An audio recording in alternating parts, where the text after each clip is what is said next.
આજે કારોબારી સપ્તાહના પ્રથમ દિવસે જોવા જઈએ તો તમામ એશિયન માર્કેટોમાં ત્યાંના સ્થાનિક શેરબજારોમાં ભારે ધોવાણ થતું જોવા મળ્યું છે.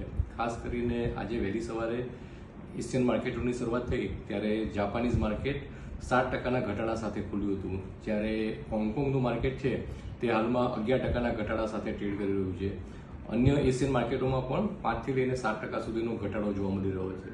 જ્યારે ઘણા બધા રાષ્ટ્રો છે તેમણે ઇમિડિયેટ એ રીતનું રિએક્શન આપ્યું કે અમેરિકા ઉપર પણ ટેરિફ નાખી દીધા, જેમાં ચાઇના અગ્રેસર છે, ત્યારબાદ ઘણા બધા યુરોપિયન રાષ્ટ્રો પણ છે, ત્યાર પછી કેનેડા દ્વારા પણ આ ટાઈપના પગલાં લેવામાં આવી રહ્યા છે. તો આ વાતનું એક નેગેટિવ રિફ્લેક્શન દુનિયાભરના બજારોમાં જોવા મળી રહ્યું છે.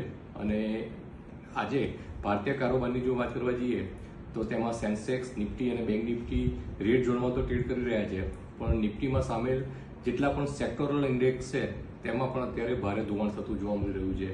તો આ ટાઈપની જે પરિસ્થિતિ છે તે હજી પણ 1-2 સપ્તાહ સુધી જોવા મળી શકે છે. પણ ભારતીય અર્થવ્યવસ્થાની વાત કરવા જઈએ તો તેના સ્થાનિક લેવલે જે બેઝિક ફંડામેન્ટલ છે તે ખૂબ જ ઇન્ટેક્ટ છે અને ખૂબ ઝડપથી ભારત સરકાર પણ અમેરિકા સાથે કોઈ સુખદ સમાધાન શોધી લેશે.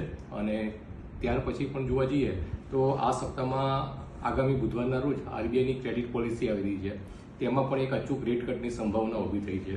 અને ત્યાર પછી ઘણી બધી દિગ્ગજ બ્લુ ચીપ કંપનીઓના ત્રિમાસિક ગાળાના પરિણામ આવશે.